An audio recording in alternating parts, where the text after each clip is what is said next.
Right. Hello, everybody. My name is Martha Alter Hines. So we are here with you for a fourth Soul Wisdom Circle with an amazing group of women beings. And today we have Dawn Brunke, Kelley Hunter, Heather Ensworth, Anne Baring, Maura McBratney, Melanie Reinhart, and Julia Balaz, and myself.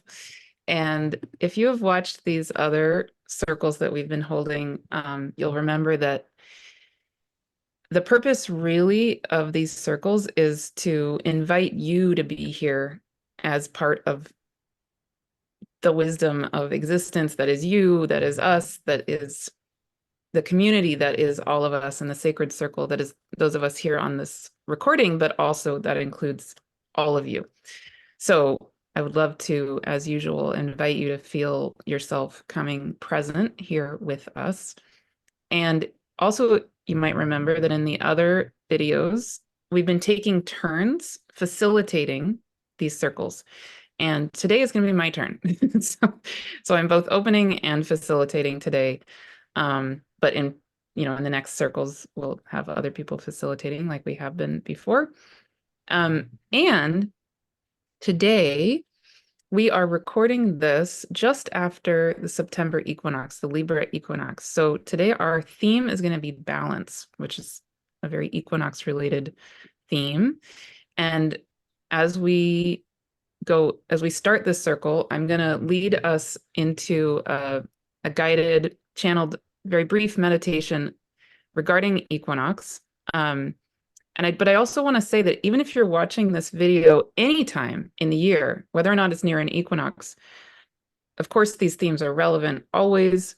And even what I'm about to channel is relevant always. I think of often when I'm channeling, I think of it sort of like a homeopathic remedy that it happens to be the resonance of this moment because we are in this time of equinox, but it's a vibration that then can maybe be what you're needing in whatever moment it happens to be. So that's how I hold this. That's my intention with what we're about to do. And yeah, thank you all so much for being here, and please enjoy. Okay, so yeah, so to ground and come into this space together, we can feel ourselves in this time of year, present here as beings of the earth and beings of the solar system and beings in relationship with the star that we call our sun, who is massive in comparison with the earth and all the other planets of this solar system, all the other beings of this solar system, and who we are in a dance with continually, literally. And you can feel in this moment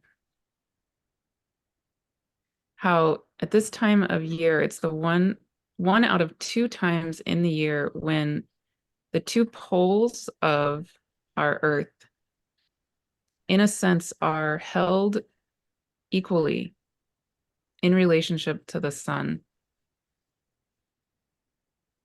And the two poles are equally sharing light and dark. So I'm just going to let the spirit world speak for a moment and take over for a second and lead us into a grounding with that reality.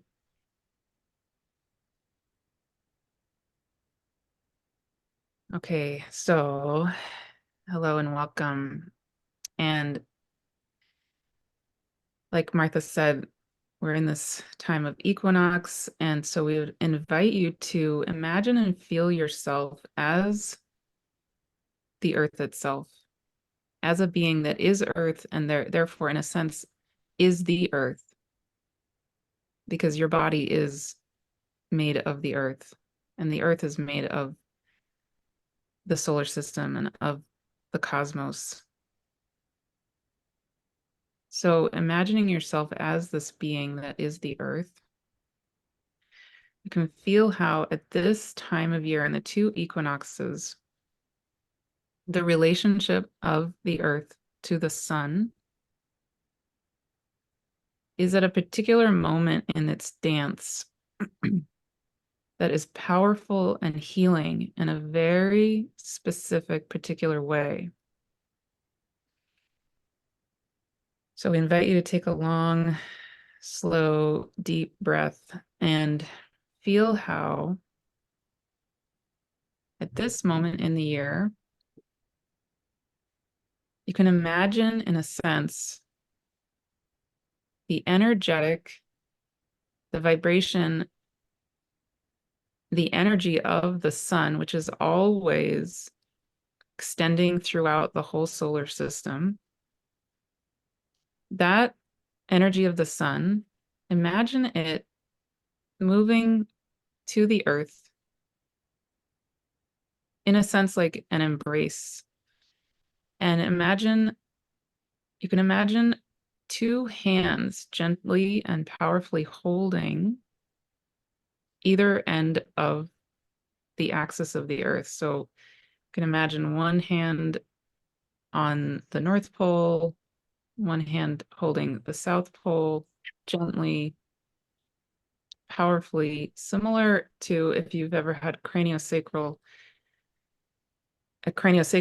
session or an energy work session. You can imagine how at this time of year,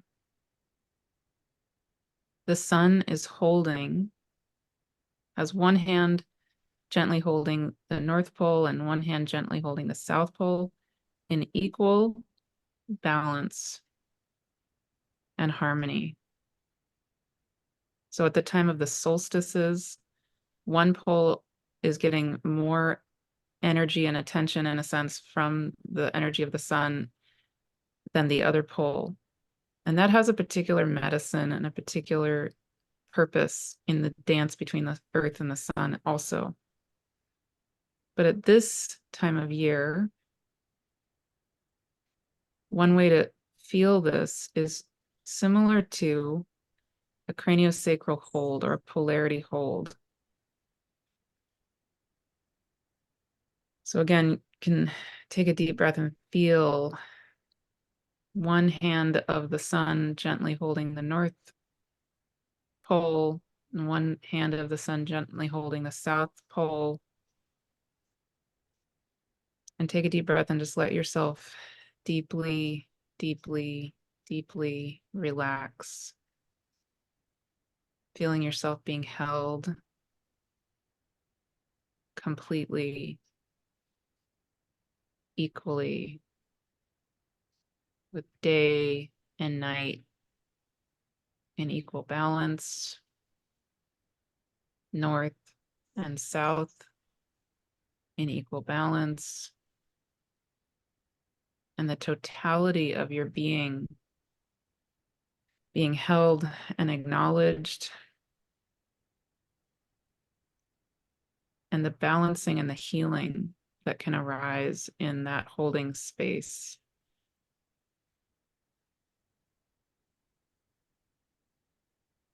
And perhaps a remembering of the wholeness that you are and the totality that you are as Earth, as cosmos, as Source itself, as the all that is.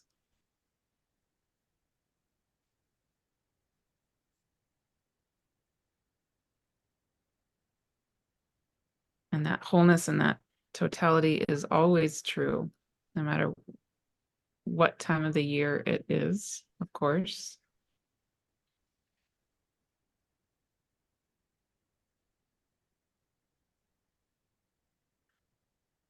Thank you each so much for being here. And so it is. Welcome.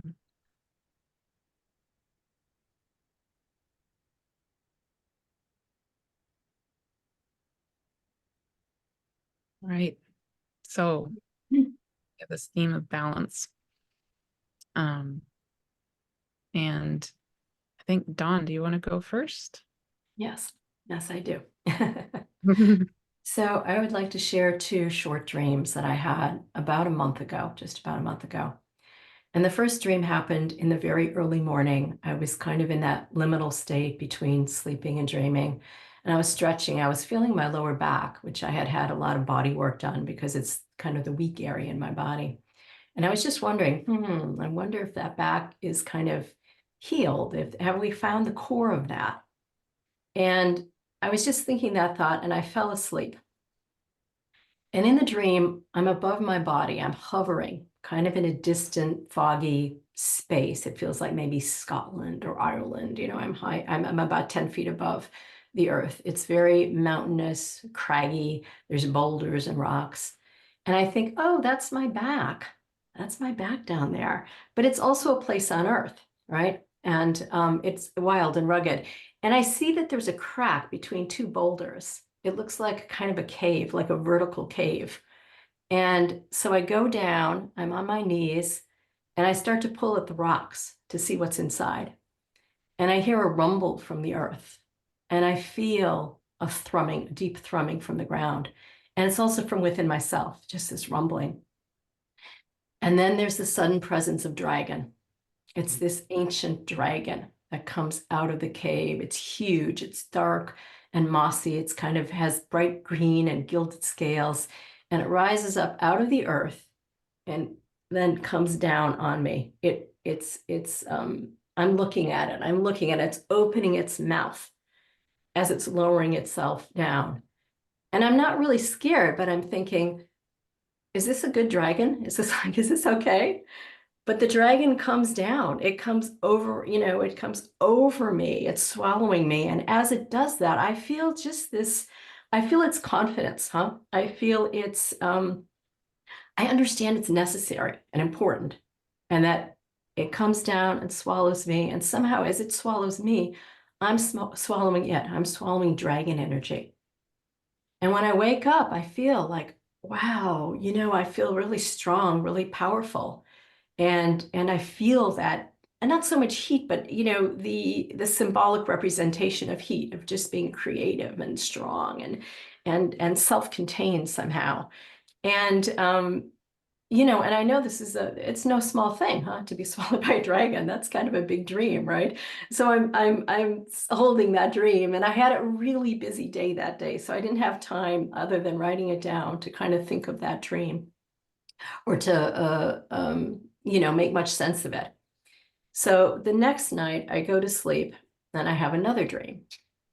And in this dream, I'm on an island that I've been to before. It's an island just where there's a tent. It's kind of a Harry Potter tent that I brought there. It's a white tent. It looks small on the outside, but it's really big, right? And I go to that tent, and someone has placed three blue cushions in front of this little shallow reflecting pool. And I remember this pool as well. This pool was there. It was set up for the birds of the island so that they could come. If there was heat, they could have shade. And when I'm sitting down, I sit in the middle cushion and I look up and I remember, oh yeah, there's a flap in the roof and the birds can come in that way. But so also at night, if you sit here, you could see the sun or the stars and the moon in the reflecting pool. And that it really makes sense to me. This is a reflecting pool. This is for humans to reflect on, and it shows us thing about ourselves. So as I'm sitting looking at this pool, I'm kind of closing my eyes, and an invisible guide comes to me. I feel it's a male presence, and it's very familiar. It's a very familiar presence, and again, invisible. And he says, "What do you need?" And I take that question to heart, like I understand it's an important question. What do I need? What do I really need? And I close my eyes and I say, sometimes I'm really centered. I just feel really centered and balanced. And I know who I am and I'm clear. And then suddenly I'm not. And the guide hands me a little golden object in my hand. It's three little rings and kind of a pin. And I realize it's a golden gyroscope. And it hangs from a necklace. So there's three rings around a central axis, and the rings go on different, it's almost like 5D or something, right? They spin in different ways. And I also sense it's connected with time. And the guide tells me something just personal about timing and about being in the now and about being balanced. And when I open my eyes, I realize on the right is sitting next to me the dragon from last night. He's sitting there, and I feel that creative power, that manifestation, that strength of dragon energy. And then I turn to my left, and there's a polar bear. And it's a polar bear I knew. You know, I wrote a book about polar bears, and I love the polar bears. And I feel very familiar with this polar bear. And I kind of see it walking, you know, in the dark Arctic night on the snow and the ice and the stars and the moon are reflected down in that black space. And I feel the importance of that contemplative energy, the strength of the polar bear. And they're so different, huh? The dragon and the polar bear, but somehow they make sense to me. And the three of us just sit there together and we look in that reflecting pool, and I feel balance. And when I woke up from, excuse me, when I woke up from this dream, I felt, oh, that's a personal dream. That's about finding balance within yourself, but it's also a universal dream. And it very much reflected to me where we are right now in our world, how easily we can get knocked off center, you know, and how we need the gyroscope.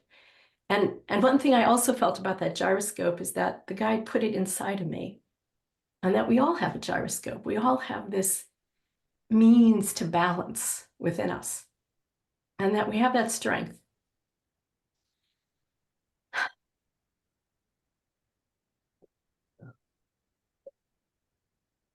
And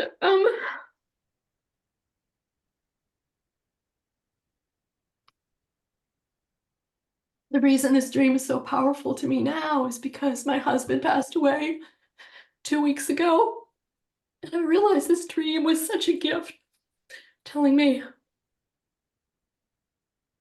you can find balance, you know, because if any of you, I'm sure people have experienced this, you know, when I first got that phone call that he had passed, it was, I knew when I heard the voice, just the hello, I knew everything. And my whole foundation was gone. I had no balance. And I knew my life would be completely different, right? I just knew I was a different person. And the first day was shock, and the second day was deep sobbing.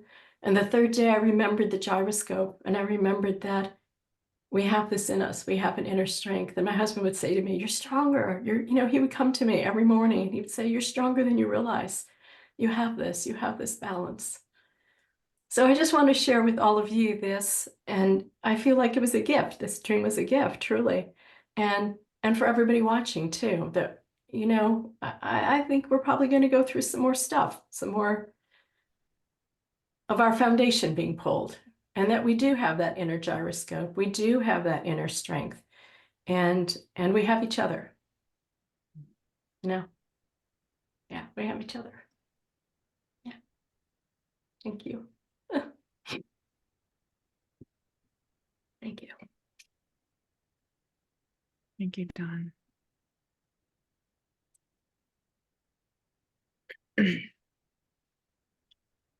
And yeah, I know that people watching this video are gonna all be wanting to send you love. So we've done that as a circle off camera. And, you know, I just maybe we can just take a few seconds right now to, for those of you watching, I know that you probably are feeling a lot of care and love for Dawn. So I'll just take a pause for that love to come through. Thank you. Yeah. And may all who are grieving be included in that circle. Oh, yes. Thank you for saying. Yes. Yes. Because there's a lot of us grieving for various reasons, if not all of us. Yeah. Mhm. Thank you.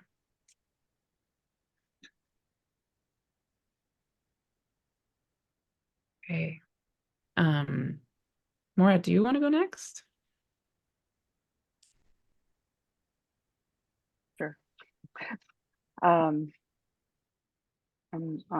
pretty deep into the sharing that Dawn just to touch me on many, many levels. So thank you, Dawn, for your vulnerability, for your dream, which I do think is personal but collective, and it was beautiful the way it was represented.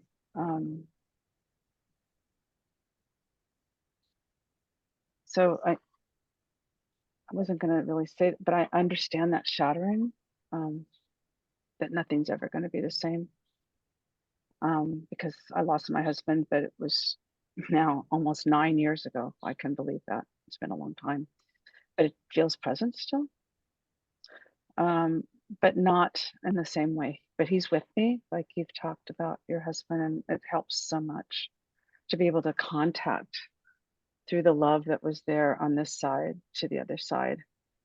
It made the difference between me probably being here now and not being here, because I had that kind of communication with him. So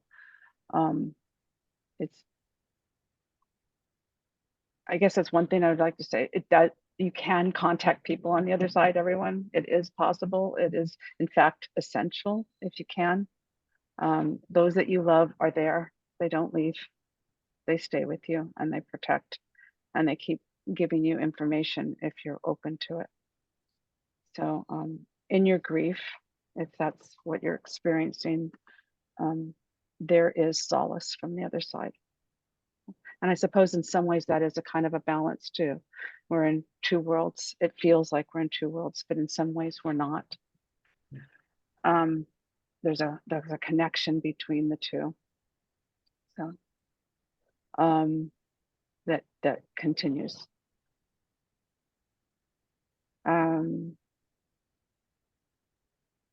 So balance for me is a funny word in some ways, because I'm not sure, just like you were saying, Dawn, there's always this, am I in balance? Am I not in balance? What's throwing me off?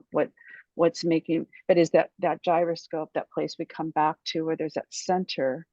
And today I wore a pearl, a black pearl, because I always wear jewelry for symbology stuff. I was going to wear my ankh, and I thought that's good balance. And I thought, no, the pearl is like, it's the roundness. And then when you talked about dragons, I thought, oh, perfect is that, because it's kind of like in their hoard, you know. So it talks about the fullness of who we are, this blackness, this it's dark, but it's also round and beautiful and shiny. And I think it represents our souls in some ways. So, but I had a quote I actually got from Marion Woodman, and watch, it won't come up again. Oh, no, of course not. That I think speaks to me about what it's been for me, where opposites are constantly in play. And it's holding the tension of those opposites, the masculine, the feminine, the dark, the light, the upset, the peace, the whatever it is, and holding them, not giving in to one or the other necessarily, but to hold them to see what third thing is created, or the wholeness that is created into the pearl of wisdom that you get from holding those tension of opposites. And for me, it's been a very rich thing in my life, and essential to my growth process.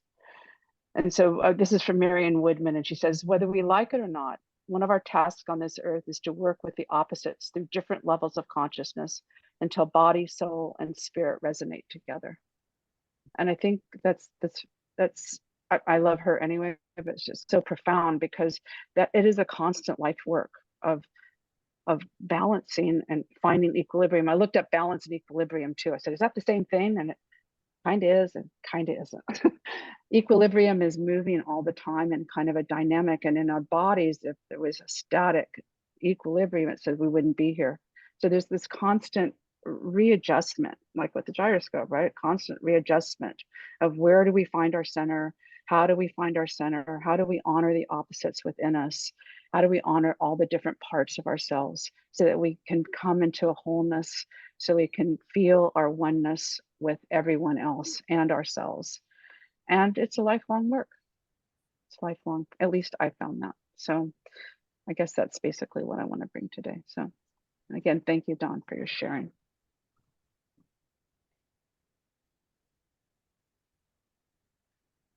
Wonderful.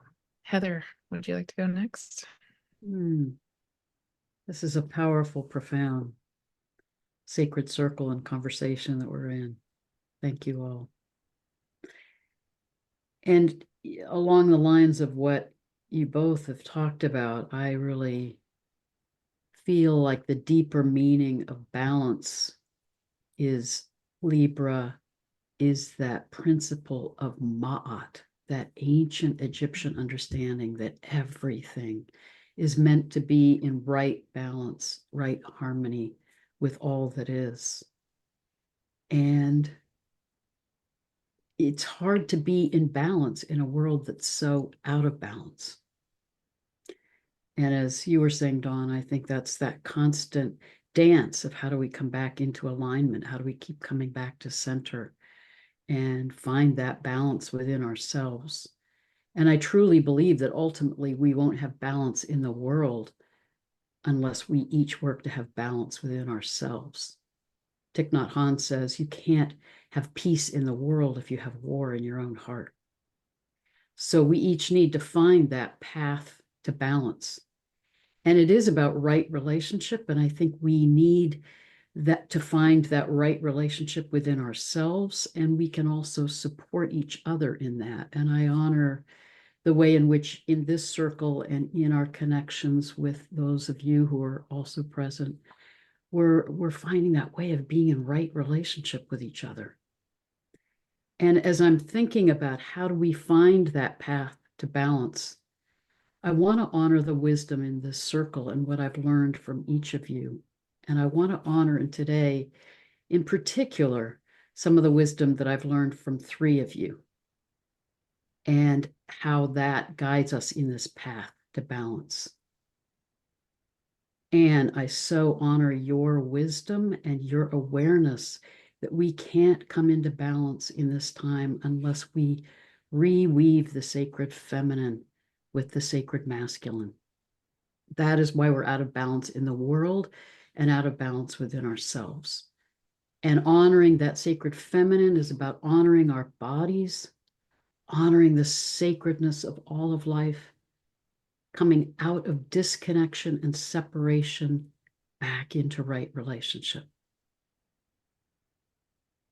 I also want to honor you, Dawn, and your book, Shadow Animals, which so speaks to how we can't come into balance and come into our own inner wholeness without facing our own fears and those shadow aspects of ourselves. We can't find the light without facing and honoring the dark. And I think we have to be very careful in this time to not get caught in a spiritual bypass and try to go for the light without taking that time to do the inner work and face the shadows within ourselves and what's buried in the darkness. So thank you. And I honor you today, Melanie, also for your profound understanding of Cheroklo and that importance for me, for us to come into balance, we need to really take in that healing energy of Cheroklo, which is about holding presence, holding empathic attunement, and that energy of compassion. And we need to bring that Cheroklo energy to ourselves, to hold that compassion for ourselves.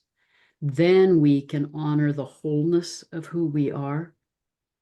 Then we have that capacity to see each other clearly and hold that Cheroklo energy for and with each other. Then we come back into right relationship. And I truly believe as we each find that balance within ourselves and that way back to right relationship, which is finding our inner song and letting it be part of the harmony of the spheres. As we do that, then we emanate that energy of balance and right relationship and love into the world and support the co-creating of a world in balance with each other.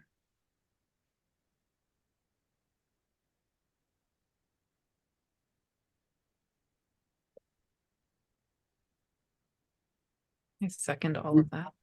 I love listening to Heather's voice. It's so calming and soothing, and each of you gives something very important. I think the word wisdom for me is most important to do with the balancing. And I gave a talk just a week ago, on wisdom, about heart wisdom.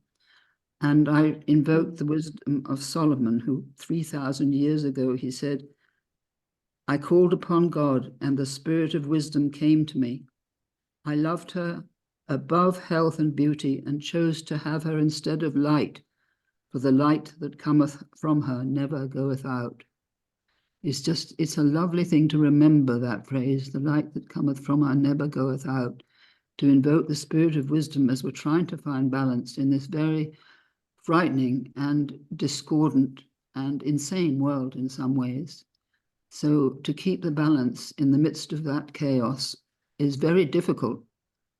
And I'm sure that people are probably better at doing that balance than I am, because I lose it frequently. And particularly when I'm trying to deal with technology, it drives me off the rails. So I think what we are talking about is wisdom here, and the difficulty of holding wisdom at that point, that still point. And I was also reminded, think I mentioned that marvelous hymn of the pearl. So when Mora talked about her black pearl and Dawn about her dragon, that took me right back to that marvelous hymn of the pearl, or hymn of the robe of glory, where this young man goes down into incarnation, removing his robes before he has to go, because he has to put on earthly robes. And he goes down into Egypt, which is that time the image of this world. And then he forgets all about what he's supposed to do. And he goes to sleep, really. And then his parents in the upper world see what's happening, and they call a great meeting of all the nobles and kings and princes of the higher realm. And they send a message to him in the form of an eagle. And the eagle comes and flutters near him, and suddenly he realizes that he's forgotten. He wakes up and he holds the eagle and strokes it. And the eagle goes before him on his way back to the heavenly realm. And first of all, he takes the pearl from the dragon or the great serpent. Sometimes it's one, sometimes it's the other. So dragon and pearl are very important, I think, in this conversation. And he returns to his kingdom in the higher worlds, and he's given his robe of glory as he goes towards his parents. His messengers come with his robe of glory and put it on him.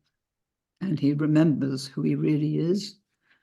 And he says, I'm going to take my pearl to the King of Kings. So I just wanted to put that in. I've been working on this material for a long time now about the Gnostics and the Gnostic wisdom, because their wisdom was all about knowing that we had a path through life that we needed to follow. It was all about heart wisdom, very calm, very quiet, very intelligent. It was not about rushing up into the higher worlds. It was knowing that we were here for a purpose on this earth. And they put it so beautifully in some of these, like that poem was written in the 3rd century CE in a place called Edessa, which is in Mesopotamia. So I would just like to thank you all, and thank you particularly to Dawn for being courageous enough to come tonight and speak from the heart, and had these wonderful animals on each side, the polar bear and the dragon. What could be a greater blessing than that? I saw the polar bear earlier on, but I didn't see the dragon until you talked about it. Anyway, thank you, all of you. Thank you so much, Anne. All right, Kelley, would you like to go next? I love all of the threading that we do in these circles, because something, resonates from each of us, right? And John, you reminded me of a dream I had at the beginning of equinox weekend, which was waking up to a word. And I kept repeating the word, and I was spelling the word, and I had alternate spellings of the word. And the word, well, it was a phrase, but the word was preliminary, and it was about flare, preliminary flare. So it was about the sun and about solar flares. And the preliminary, I kept spelling it so I would remember it, but I also ended up spelling it Prelimbanary,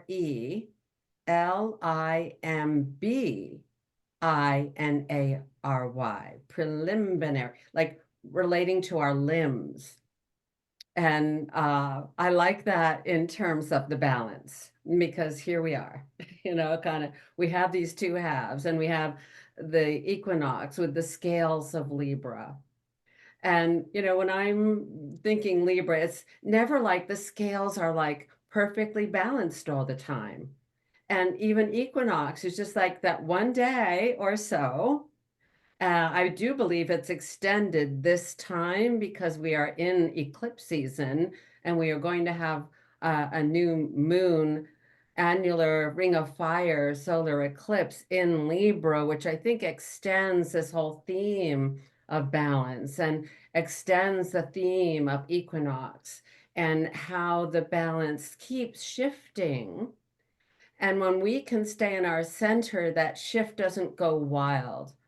So, but there is, even walking, we're unbalanced for just a split second, and so there's this, keeping the balance even as we're walking forward, moving forward. I was listening to music this morning as I was thinking about this group coming, and there's one song that came, and I kept hearing the words, dreaming ourselves back to love. And that's not what she was singing, but I I thought that phrase was something to share. And also, I just knew somebody was going to mention Maat. And of course, Heather, you'd be the obvious one, because that myth is so much about the scales and keeping the balance. And Maat, an Egyptian goddess of wisdom, has in her headdress, she has a feather, the feather of truth, and she'll take it out and she'll put it on the scales and see how your heart or your soul weighs with that feather of truth. And I just love that Ma'at imagery for this time, and just for remembering our heart and soul at this time of year, and these two equinox times of year, which are tipping points in the year, connecting the dark and the light. Opposite, depending on what hemisphere you're in. And when I was preparing to be present with you today, I was thinking about balance, and I was thinking about the yoga posture, the tree. Because when you do the tree, you're standing on one foot and you're holding your arms above you, and your other leg is lifted. And I tried it on both sides to see how well balanced I was. And I was a little steadier when I was on my right foot. And I'm probably going to do this more today, but that representing that kind of balance and the strength it takes to maintain balance. And there's so many balances. And it's not just this kind of balance, it's the balance of heaven and earth. It's the vertical balance as well, which are represented by those poles, and that we need that balance between what we've been talking about with our spiritual side and our earthly side in relationship with ourselves and the different dimensions of ourselves that are also awakening in very special ways. So we are feeling this balance in so many ways, you know, both all those dualities and the left and right, and the Shiva Shakti of the masculine and feminine divine, but we're also feeling the as above, so below balance. We're also needing a lot of self-care lately, I feel like, and that the relationship with ourselves is the primary relationship. We're making a relationship between our small s self and our capital S self. We're in relationship with the earthly side of ourselves and the divine side of ourselves. And they need to be communicating with each other, communing with each other. And also the heart and the head need to be imbalanced. And I think that is one of the more difficult balances to maintain because we're not educated along those lines. But we need to, you know, especially when there's so much information, so much, you know, coming in from the outside, we need to, you know, just pull down into our hearts and dwell here and find the calm, find that love. And is the heart both the center of both this polarity and this polarity? So being in the heart and the heart connected to the soul. So these various relationships, these various dynamics that we are living in are present in this annual moment, and also ongoing. As you said, Martha, it's an ongoing. There are resonances with equinox, with these different, you know, kind of balancing acts that we're doing all through the year. And the eclipse on October 2nd is one of those major balancing points. And there are going to be others as we move along as well. When the dragon comes to the equinox points pretty soon. The nodes of the moon, the dragon head and the dragon tail, are moving into alignment with the equinox points. So this is very much an ongoing exercise for the next several months. And I'm appreciating that in my life. And I am just so grateful that that preliminary flare dream somehow led to a series of very smooth days across equinox weekend for me. And it was like just a lovely evocation. And that meant to me that I was staying in balance in my heart. I was not letting the constant activity stress me out. I was staying more in a kind of personal equanimity than I'm used to being. And I am so, you know, prayerful that I can maintain that from a deeper level from this point forward. And I thank you all for your inspiration.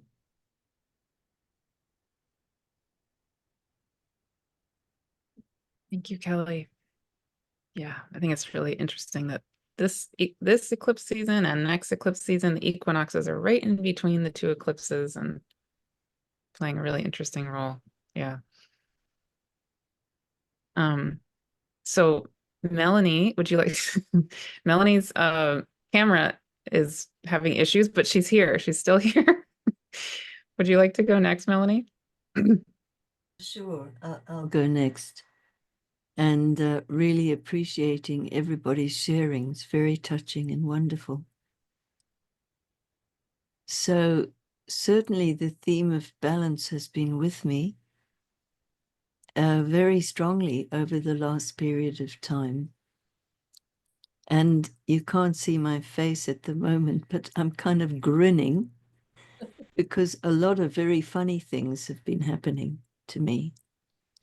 Some also painful and poignant, and a few bereavements of friends and so forth, but also a lot of very funny things. So I've been reflecting on the theme of balance as regard these very funny things. And what I'm noticing is that with the theme of Libra, and I'm thinking ahead to the eclipse next week, I can remember, wow, many years ago when I was in my late 20s, I did a training in psychosynthesis, and I had the insight just last week that back then, I'm sure you're all familiar with the notion of subpersonalities, right? And in the sense of working with dialogue and journaling and all kinds of other things, for the endeavor of trying to get things in balance, basically. So all the subpersonalities are at least on speaking terms and ideally are cooperating one with the other. So based on a few very funny things that have been happening, I sort of saw this whole endeavor in a new light, and I couldn't stop laughing. Because where I went with this, I thought, oh my God, back then I thought that I knew what balance meant, you know, aided and abetted by my psychosynthesis training, which I'm sure I understood only very superficially back in the day. But what came to me was, wow, back then I thought I knew what balance was and what it felt like. And that by no means encompassed periods of time when, in fact, the deeper balance in one's soul is in a transformation process, which might necessitate a certain amount of rug pulling by the universe, with us ending up on our rear end or somehow knocked over, completely out of balance and in chaos, while the deeper new incoming balance begins to gel into manifestation. And I really had fun seeing that.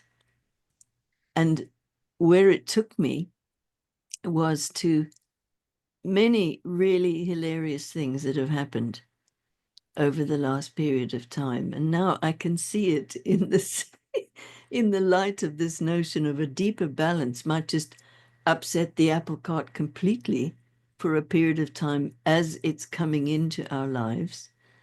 So I have a pattern of occasionally, and I mean this, you know, every 15, 20 years. And so it's not like a regular, normal kind of pattern, where I seem to have a major infrastructure breakdown, by which I mean that everything seems to malfunction or break or go on the blink all at once. And they're all things, none of which I can do without, and they all need fixing at the same time. And I'm then running around like a kind of crazed chicken with my head off kind of thing, trying to fix everything and it not working and me making it worse by trying to do it myself. And this is what's been going on. And it's, I mean, the list of things that all broke within a few days is just completely ridiculous. My washing machine, my dryer, my webcam, still on the blink, my printer, and a bunch of other things. And I needed them all at once, immediately. So I've been really crazed.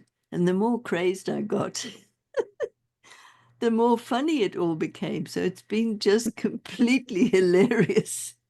I felt like I was being blotted out, you know, like now I'm a black screen. I felt I was being blotted out by all these demands on the material plane, which I seem to not be able to get in control of.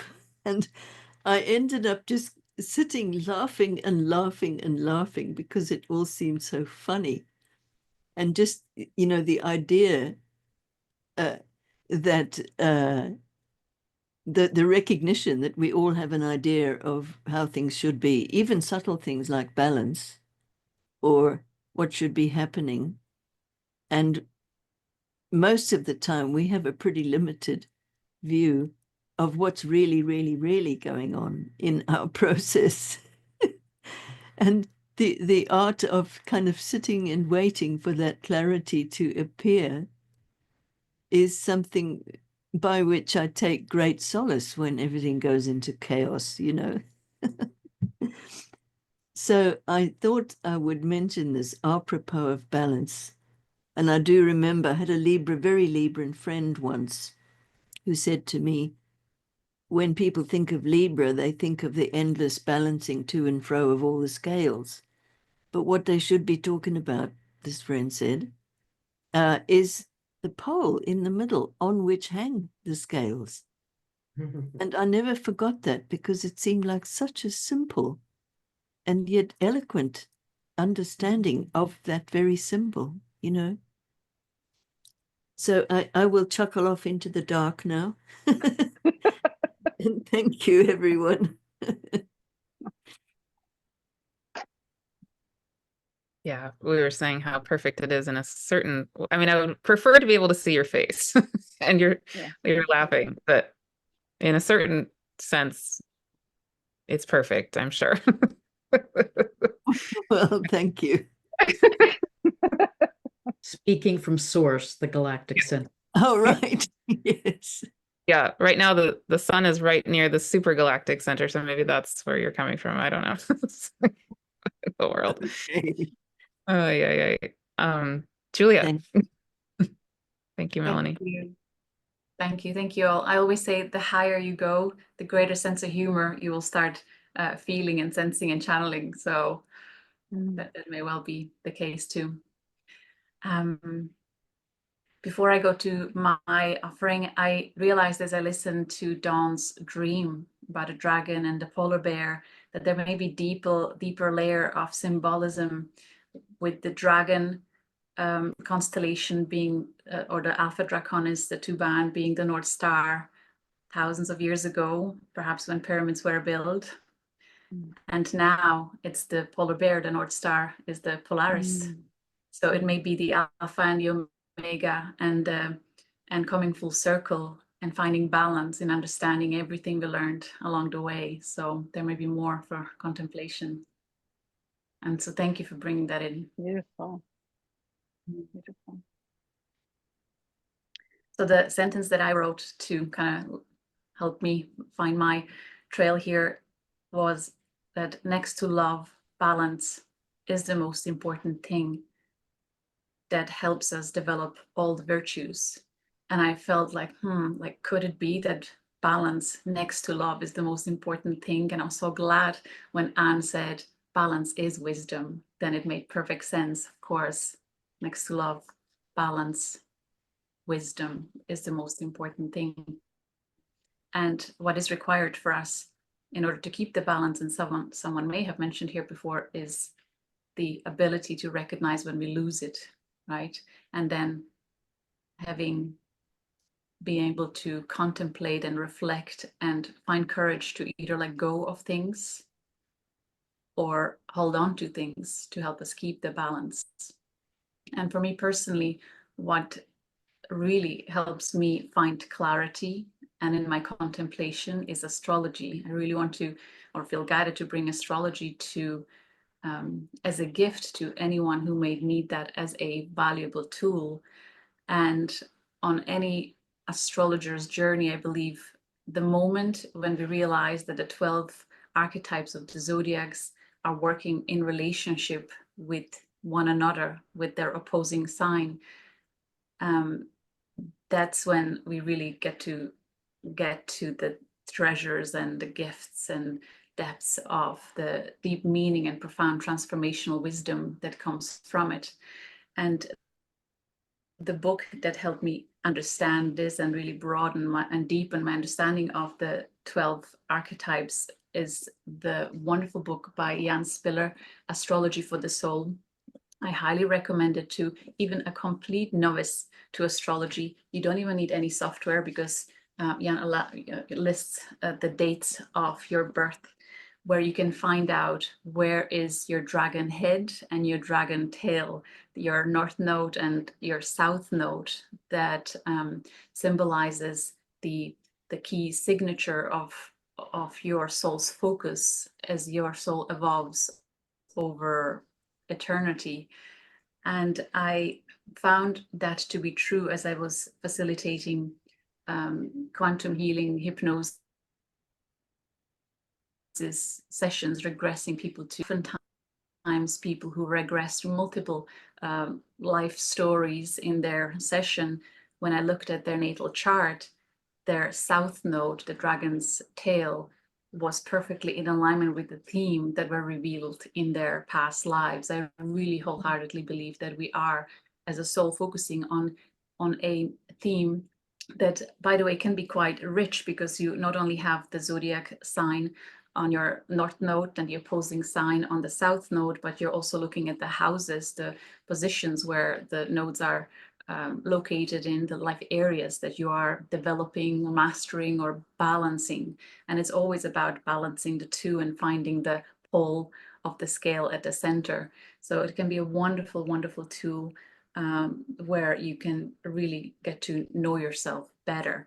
And I only recently learned that the motto on that was carved into the stone on Apollo's temple, it doesn't only say know thyself, but it also says and everything in moderation. And as I reflected today, to me that translates to maintain balance, know thyself and maintain balance. So again, I would wholeheartedly invite anyone to allow astrology to be a wonderful tool for self-reflection and understanding the opposites and how they can work together into creating something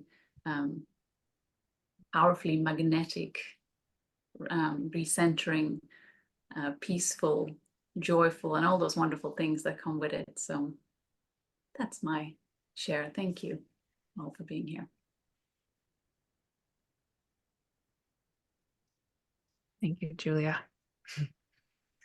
Well, the aspect of balance that I'm feeling called to speak to is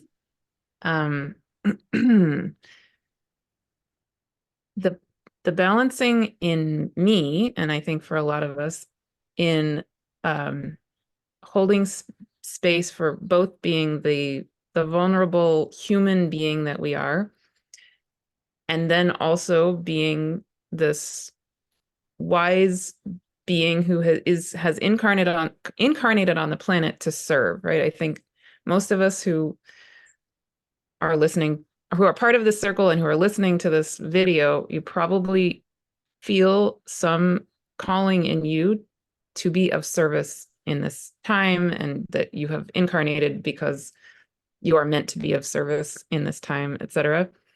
And I know that's definitely true for me. And one of I would say the core part of balance that I'm personally sitting with is how to balance the personal me and the of service me. How do I both get nourished and nurtured myself? And then how do I balance that with what I'm meant to do in the world? And so I can just briefly mention this one image that's been coming really powerfully for me since the actual equinox day. And I also recently have created this whole free series. It's very related to what you're talking about, Heather. It's called the Wholeness Way series, because the biggest thing that the spirit world has been saying to me lately is that the number one thing they want me to be holding space for is for us to all come back into the reality that we are wholeness itself. We embody, and how can we embody the reality that we are wholeness itself? And so if you're interested in going deeper with that, it's all free. The link is with the videos. Anyway, but this one image that's been coming to me just in the last few days since the actual equinox that I can invite you to feel is a sense of, you can take a deep breath and just feel that reality that you are, all of us are, every single one of us are, a soul being who is incredibly wise. We are literally we are literally made of the substance of the stars, the substance of the cosmos. There's nothing that we are made of that hasn't been here for eternity, right? So we are literally ancient, literally are, physically even. And so there's this being that is us, that is this ultimate soul being that is us.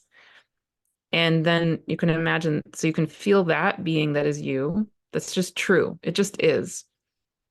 And then there's this other part of your being, each one of our beings, who is also the child being who incarnated, who is like the seed of the acorn.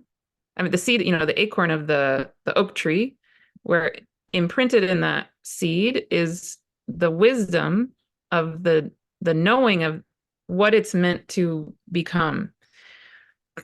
And that ultimate wise soul self that is us is like the template, in a sense, of what is known inside that acorn. So you can imagine your toddler self or your infant self or your 5-year-old self, your small self, your child self being picked up by your ultimate wise ancient being self. And the image that's been really nurturing for me in the last few days is then to imagine your ancient wise self holding your toddler self heart to heart. And because that ancient wise being is the template of who you actually are on the ultimate level, and at the same time, that wise being that is you knows every single detail of what the toddler being needs, what the seed needs to be nourished and held and given exactly what you need in this moment and any moment. So for me, this is a really deep balancing of the vulnerable human being that is me, and then this ancient wise being that is me, all as one, where I don't need to deny one or the other. It's a totality of who I am, and it's a totality of who each of us are. We don't need to pretend to be perfect. We don't need to pretend to be anything. And we can also be vulnerable and cry and be in a really difficult moment. And it's still true that we are this ancient wise being also. So they're always both right here. And you can access that any time that it calls to you.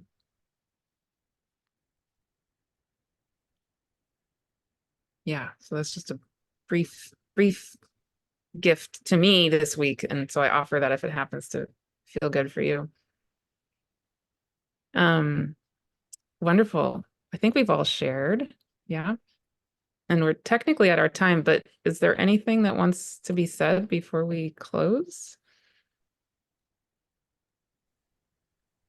There's one realization that I've had when you led this beautiful introduction, grounding meditation, Martha, where I realized that energetically my left side felt quite bigger comparing to my right side energetically, but by the end of the wonderful guided experience, it felt balanced. I suddenly felt a lot of energy just streaming into the right side of the energetic field, and there was balance. I believe it's such a simple and quick check in with ourselves if we just close our eyes and ask to feel how large energetically the left side feels and the right side feels. And then if there is out of balance, you simply intentionally from the heart start infusing the energy into the other side, and suddenly you just feel at the center and whole. Could be super quick and quite efficient. So thank you for that. Yeah. Mm-hmm.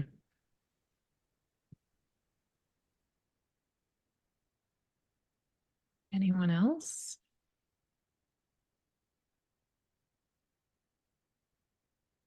Kelley, you're making a motion. I feel the circle's complete. Awesome. Beautiful. Thank you for the hearts, Julia. and the celebration. Nice. Wonderful. Well, okay. So yes, I will help us to close out. And thank you all again who are here live, of course, and all of you watching so much. This is what my heart needs. I'll speak for myself. And I think it's what the world needs, is for us to be in these sacred spaces together, and for each and all of us to acknowledge the wisdom that we are and the vulnerability that we are, and do it together. So thank you all for listening. And to close out, we can again come back into our beings, ourselves as earth and source as one. Come into this presence of this sacred circle, and we can release from the circle and release from each of our own individual beings anything and everything that does not serve our absolute radical highest good and the highest good of the all that is.